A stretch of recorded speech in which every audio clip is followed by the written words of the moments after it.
Bismillah. Assalamualaikum warahmatullahi wabarakatuh. Alhamdulillah hamdan katsiran tayyiban mubarakan fihi kama yuhibbu rabbuna wa yarda. Asyhadu an la ilaha illallah wahdahu la syarikalah wa asyhadu anna Muhammadan abduhu wa rasuluh. Allahumma shalli wa sallim wa barik ala nabiyyina Muhammadin wa ala alihi wa sahbihi wa mawala amma ba'd. Jamaah Al-Hujjah yang senantiasa dirahmati Allah Subhanahu wa taala, alhamdulillah kita bersyukur kepada Allah atas nikmat yang Allah berikan kepada kita semua. Mudah-mudahan kita senantiasa bisa istiqamah di atas sunnah Nabi sallallahu alaihi wasallam. Amin ya rabbal alamin. Ketahuilah bahwasanya tidak ada kenikmatan yang terbesar di sisi Allah. Tidak ada karomah yang tertinggi di sisi Allah kecuali ketika kita diberikan keistiqomahan dalam menjalankan syariat Allah Subhanahu wa taala. Syekhul Islam Ibnu Taimiyah rahimahullahu taala pernah berkata, "Inna a'zama karamatillah 'alal ibadi luzumul istiqamati." Sesungguhnya karomah yang paling besar yang Allah berikan kepada seorang hamba adalah ketika diberikan keistiqomahan. Karomah yang terbesar yang Allah berikan kepada seorang hamba adalah ketika dia bisa istiqomah. Istiqomah di atas seluruh syariat-syariat Allah Subhanahu wa taala. Ini adalah karomah yang terbesar.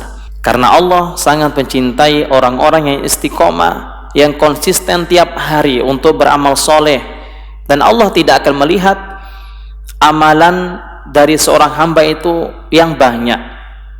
Itu tidak dilihat oleh Allah. Allah tidak melihat amalan seseorang dari segi kuantitasnya. Tapi yang dilihat oleh Allah adalah amalan yang berkualitas walaupun sedikit tapi konsisten tiap hari. Sebagaimana Rasulullah sallallahu alaihi wasallam bersabda dalam hadis dari Ibunda Aisyah radhiyallahu anha, bahwa Rasulullah bersabda, "Ahabbul a'mali ila Allah jalla wa ala mudawwanuha wa in qalla." Amalan yang paling dicintai oleh Allah adalah amalan yang terus-menerus dikerjakan, yang konsisten tiap hari dia kerjakan, wa in qalla, walaupun sedikit. Jadi Allah tidak melihat secara kuantitas, secara banyaknya amalan ibadah yang kita kerjakan.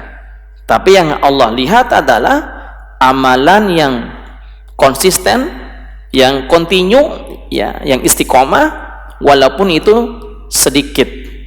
Diibaratkan kita begitu juga dengan infak, sedekah dan lainnya.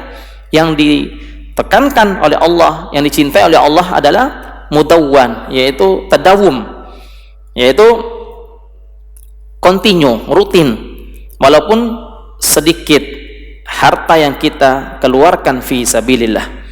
Jamaah Hujjah yang dimuliakan oleh Allah Subhanahu wa taala, ada satu hadis yang perlu kita sampaikan, bahwasanya di dalam mengistiqomahkan amalan soleh,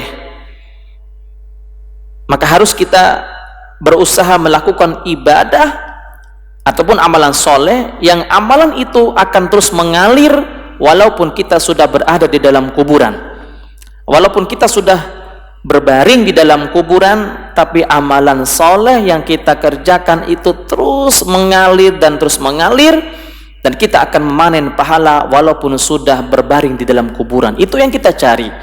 Kita harus mendahulukan mana amalan soleh yang mengalir dan mana amalan soleh yang tidak mengalir ataupun terputus. Ya, jamaah kaum muslimin rahimani rahimakumullah, apa amalan yang mengalir walaupun kita sudah berada di dalam kuburan? Nabi sallallahu alaihi wasallam bersabda di dalam hadis yang diriwayatkan oleh Imam Ibnu Hibban. Hadis ini disahihkan oleh para ulama, ya, sebagaimana perkataan Imam Abu Nuaim dalam kitab Hilyatul Auliya, mengatakan hadis ini sahih, bahwa Rasulullah sallallahu alaihi wasallam bersabda, "Sab'un yajri lil 'abdi ajrahunna ba'da mautih wa huwa fi qabrih." Ada 7 amalan yang akan terus mengalir walaupun pelakunya sudah berbaring di dalam kuburan. Jadi kata Rasulullah SAW, ada 7 amalan soleh yang akan terus mengalir walaupun pelakunya sudah berbaring di dalam kuburan. Ya, walaupun dia ini sudah berbaring di dalam kuburan, tapi dia meninggalkan salah satu dari 7 amalan ketika di dunia, maka dia akan memanen pahala yang terus mengalir. Masya Allah. Ini hadis yang diriwayatkan oleh Imam Ibnu Hibban. Ya, apa 7 amalan tersebut? Yang pertama adalah man 'allama ilman, seseorang yang mengajarkan ilmu. Seseorang yang mengajarkan ilmu. Ilmu apa yang diajarkan di sini? Adalah ilmu yang membuat dia semakin takut kepada Allah Subhanahu wa taala. Ilmu yang bisa mendekatkan diri kita kepada Allah. Ya, itulah ilmu yang bermanfaat. Jadi bukan hanya orang yang mengajarkan ilmu yang mengalir, tapi siapapun yang ikut berpartisipasi di dalam membantu orang yang berada di jalan Allah, yaitu orang yang sedang menuntut ilmu, siapapun dia, baik itu donatur, muhsinin, seorang ustadz, seorang pelajar, ya, yang memfasilitasi tempatnya, yang memfasilitasi semua agar lancar kegiatan-kegiatan di dalam menuntut ilmu, maka mereka itulah tetap mendapatkan pahala yang terus mengalir walaupun dia sudah berada di kuburan. Masya Allah. Nah, kita bisa mengambil salah satu dari 7 amalan yang mengalir. Yang pertama tadi apa? Yaitu mengajarkan ilmu. Yang kedua adalah mengalirkan air. Yang ketiga adalah menggali sumur. Yang keempat adalah menanam pohon. Yang kelima adalah membangun masjid. Yang keenam mewakafkan mushaf. Yang ketujuh adalah orang tua yang meninggalkan anak yang soleh yang mendoakannya. Nah, dari 7 ini, ibu-ibu sekalian yang dirahmati Allah, jama'al hujah, dari 7 ini hendaknya kita bisa mengambil salah satu dari 7 ini, ataupun 2 atau 3. Syukur-syukur kalau bisa yang 7-7-nya. Lalu kita istiqomahkan, ya, kita istiqomahkan dalam kehidupan sehari-hari. Ya, seandainya kita meninggal dunia, insyaallah taala kita punya amalan yang kita panen pahala kita. Nah, dari 7 ini salah satunya adalah yang pertama, seseorang yang mengajarkan ilmu. Seperti hari ini saya mengajarkan ilmu kepada ibu-ibu, ibu-ibu mengajarkan ilmu lagi kepada yang lainnya. Makanya ada satu perkataan ulama salaf, ibu, saking besarnya pahala kita hari ini. Al-Imam Fudail bin Iyad rahimahullah ta'ala pernah berkata, julusu sa'ati fi majlisil ilmi ahabbu ilayya min qiyamil laili tam. Seseorang yang duduk di majelis ilmu sesaat. Kalau sesaat itu berapa lama? Sesaat, ya, 10 menit, 1 menit, ya, kita sudah berapa menit ini? Berarti lebih dari sesaat nih, 20 saat kali, ya. Seseorang yang duduk di majelis ilmu sesaat saja itu lebih dicintai oleh Allah dan Rasulnya dibandingkan dia sholat tahajud 1 malam suntuk. Ada orang yang ada 2 kelompok si A dan si B. Si A ini sholat tahajud dari habis isya sampai menjelang subuh. Si B duduk mendengarkan taklim seperti ini. Si A tadi apa, ibu? Duduk di majelis ilmu. Maaf, si A tadi sholat tahajud dari habis isya menjelang subuh. Berapa jam sudah itu?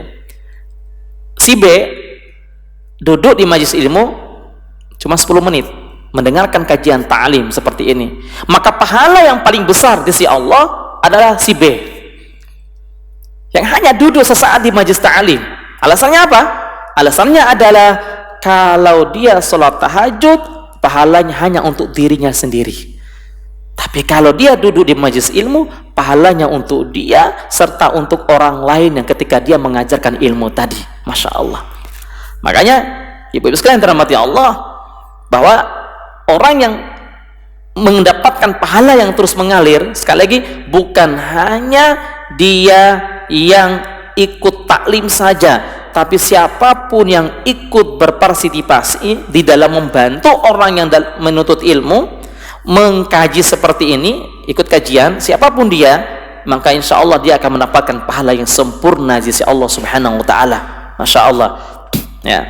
Maka di sini Al-Hujjah mengajak ibu-ibu jamaah dan teman-teman ya YouTuber nih yang suka nonton YouTube, ya teman-teman dimanapun antum berada, Al-Hujjah mengajak untuk ikut berpartisipasi di dalam meringankan ataupun membantu sarana dakwah Al-Hujjah ini. Ya, nggak usah banyak-banyak, satu orang cukup 30.000 saja per bulan.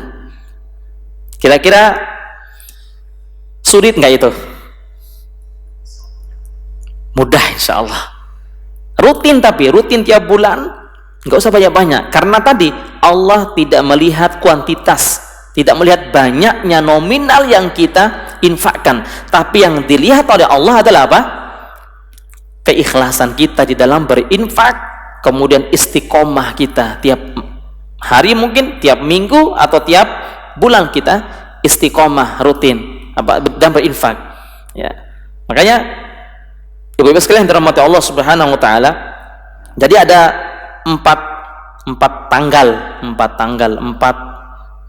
hari ibu-ibu, bapak-bapak, ibu sekalian bisa salurkan infak untuk dakwah kita Al-Hujjah ini tiap, yang pertama tanggal 3 ataupun tanggal 13 ataupun tanggal 23 atau terakhir tanggal 30. Tinggal pilih gajinya bulan berapa, tanggal berapa gitu kan. Gaji dari suaminya itu tanggal 3 atau tanggal 13, berarti gaji 13. Atau tanggal berapa? 23 dan terakhir tanggal 30. Tinggal pilih ini. Oh Ustadz, saya mau tanggal 3. Nah, rutin tanggal 3, 30.000 saja. Gak usah banyak-banyak. Syukur-syukur kalau 300.000, syukur-syukur kalau 3 juta, syukur kalau 30 juta. Masya Allah. Ya, ini kalau kita rutinkan, seandainya kita meninggal dunia, misal ibu sekalian, kita meninggal dunia dan kita sudah terbiasa tadi berinfak tiap bulan tadi 30.000, ya, maka uang ibu dipakai buat beli ini dan itu dan sebagainya, ya, baik mungkin infak buat pengajarnya, operasional rekaman dakwah seperti ini, ya, ataupun biaya listrik dan lain sebagainya. Seandainya itu dipakai hasil infak dari ibu-ibu dan ibu-ibu sudah meninggal dunia, maka pahalanya akan terus mengalir walaupun sudah meninggal dunia tadi, mengalir terus pahalanya itu. Seandainya ia mendengarkan kajian kita 1.000 orang, kalau di sini mungkin 6, 7, 8, 30 orang paling banyak, ya. Tapi di YouTube ratusan ribu mereka yang mendengarkan kajian kita, dakwah kita, masya Allah. Seperti itulah kita mendapatkan pahala, ibu sekalian dirahmati Allah. Ya, jadi ini mudah-mudahan kita bisa istiqomah. Satu kuncinya, ada 2. Kalau kita ingin mendapatkan pahala yang mengalir, kuncinya ada 2, ibu. Kuncinya ada 2. Yang pertama apa? Ikhlas. 30.000 itu tidak banyak. Berarti ibu menabung tiap hari cuma 1.000. Insya Allah nggak membuat kita miskin. 1.000 sehari untuk di Al-Hujjah. Pas tanggal 3-nya baru diserahkan, cuma 30.000. Masya Allah. Seandainya sehari 5.000 dah. 5.000 masih berat nggak? Ya, 150. Masya Allah, itu syukur-syukur luar biasa. Ya, 5.000 sehari, sisa uang dapurnya ibu diselipkan. 5.000 sehari dikali 30, 150.000 per bulan. Masya Allah, sangat membantu. Ya, ini kenapa saya mengajak Karena dalilnya jelas, ku anfusakum wa ahlikum naro. Ibu-ibu di sini adalah keluarga saya semua, maka kita sama-sama mengajak untuk masuk surga. Karena ingat ibu, jangan harap kita bisa masuk surga hanya dengan santai-santai. Tidak akan pernah bisa.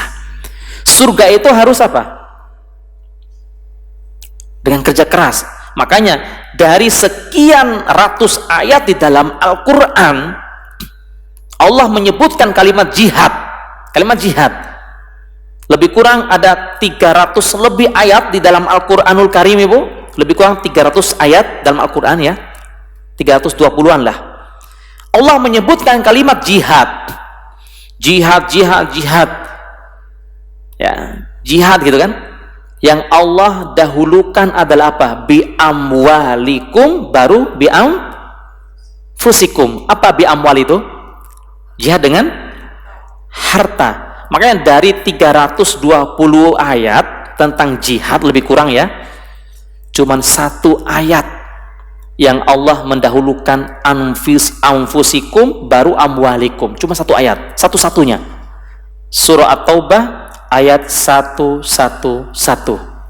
Apa kata Allah? Inna Allah ashtara minal mu'minina anfusahum wa ambalahum bi anna lahumul jannah yuqatiluna fi sabilillahi fayaqtuluna wa yuqtalun wa'dan 'alaihi haqqan fit Taurati wal Injili wal Qur'an wa man awfa bi'ahdihi minallah fastabshiru bibay'ikumul ladzi bay'atum bih wa dzalika huwal fawzul 'adzim. Inna Allah ashtara minal mu'minina anfusahum wa amwalahum. Allah membeli dari mereka, dari hambanya, jiwa dan apa? Harta. Nih, satu-satunya ayat yang Allah mendahulukan jiwa daripada harta. Allah membeli jiwa kita dan harta kita dengan balasan apa? Surga. Selain satu ayat ini, semua ayat yang kita sebutkan tadi, Allah mendahulukan apa? Amwal baru anfus, harta baru jiwa. Menunjukkan apa? Segala bentuk usaha untuk meraih surga harus ada harta. Maksudnya walaupun sedikit kita infakkan fi sabilillah, itu termasuk jihad di jalan Allah Subhanahu wa taala, insyaallah. Jadi itu ibu, ya, minimal 30.000. Ini enggak harus 30,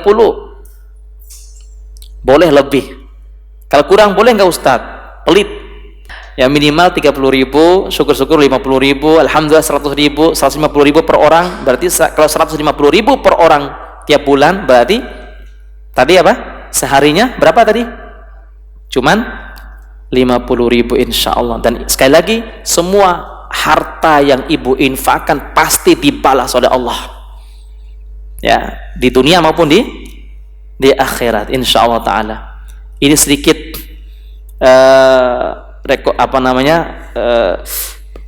mengajak untuk ibu-ibu sekalian dirahmati Allah agar kita ikut berpartisipasi dalam meringankan dakwah ini. Karena dakwah itu bukan hanya dengan lisan ini, ibu, enggak. Dakwah itu banyak macam, bisa lewat tulisan, atau ibu dengan lisannya mengajak orang untuk ta'lim seperti itu, dakwah. Dan termasuk ibu nggak bisa nulis, nggak bisa mengajak orang dengan lisan, tapi bisa berdakwah lewat harta seperti ini. Insya Allah bermanfaat insya Allah Subhanahu Wa Taala. Ya, mudah-mudahan Allah memudahkan kita insya Allah di dalam beramal soleh. Assalamualaikum warahmatullahi wabarakatuh.